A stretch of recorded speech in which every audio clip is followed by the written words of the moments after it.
So I'd like to start out by asking everybody in the room to take a look at the person sitting on either side of you. Well, odds are one of the three of you are infected with a brain parasite called Toxoplasma gondii.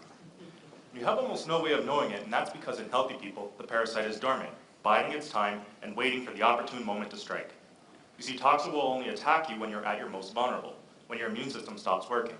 And that's because your immune system does a really good job of putting toxo on the defensive. And so toxo reacts the same way that you or I might when faced with a fight for survival. It uses all the energy it has just to stay alive.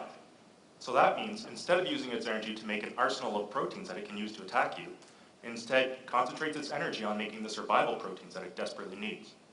But even while fighting for its life, toxo maintains the ability to turn around and attack you at a moment's notice. And it does this by preparing in advance. It makes certain RNAs that are needed to make proteins, but it doesn't use them right away. Instead, once your immune system shuts down, toxo can reactivate those RNAs and use them to very quickly and very efficiently start making the proteins that it needs in order to attack. So you can think of toxo as being a bunkered down army platoon that keeps an RNA weapon stockpile nearby.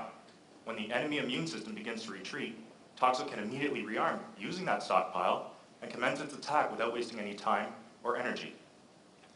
Now, toxo is a single-celled organism and it doesn't have a brain. And so the question arises, how does it know which RNAs to put in that stockpile for later? And that's where my work comes in.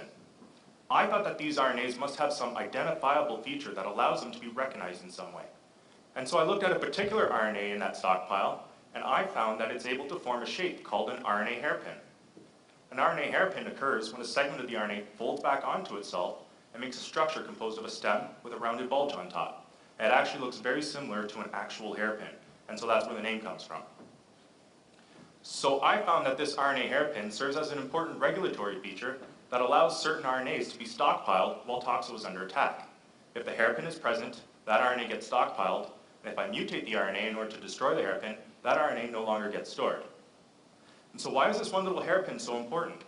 Well, my work shows us that when toxo is under attack and it needs to store certain RNAs, they can be recognized based on their structure. And that actually tells us a key feature of how Toxoplasma deals with stress. Once we get a better idea of how that system works, we may be able to use it and modify it so that we can trick the parasite to keep in that bunker down survival mode, even in people whose immune systems have stopped working. That would essentially disarm it so that it wouldn't be able to make those proteins that it needs in order to attack somebody. And one day that could save the life of whichever one of the three of you is infected. Thank you.